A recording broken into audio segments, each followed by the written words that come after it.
we'll be looking at how to differentiate using the first principle.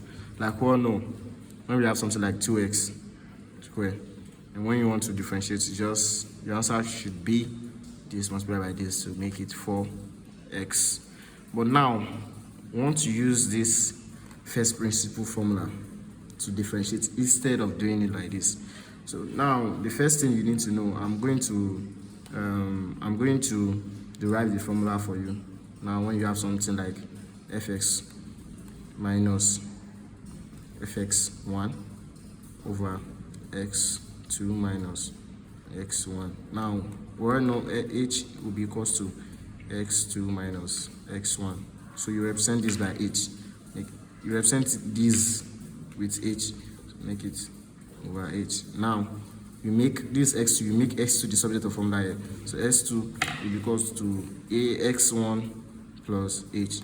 So you represent this with this. Now, x plus h minus fx. You just leave this. Now, this is your formula for first principle. This is the formula for first principle. So now let's try and solve it with this and see maybe our answer is going to be the same with this one. Now, so the first thing you need to know, anywhere you see x, you represent this x plus h to it. Now, you're going to start, the f is going to be the coefficient of the x. And now we have 2x plus h squared minus the f of x is just 2x squared over h. Now you have to expand this bracket. Now you have 2x plus h x plus h minus 2x squared over h. So now x multiplied by x is x squared plus xh plus xh plus h squared minus 2x squared over h. Just need to put this limit when h tends to 0.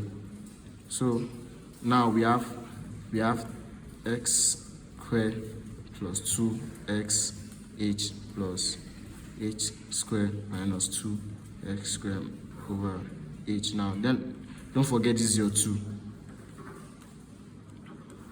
So you need to multiply everything by the coefficient, which is the 2. So you have 2x squared plus 4xh plus h squared minus 2x squared over h. Now this will cancel this. Let's cancel this, and this h will cancel h. So now, since the limit is h when h tends to 0, so you represent your h with 0, so 0 squared is just nothing. Now we are left with 4x, which is the same as this. So this is 4x.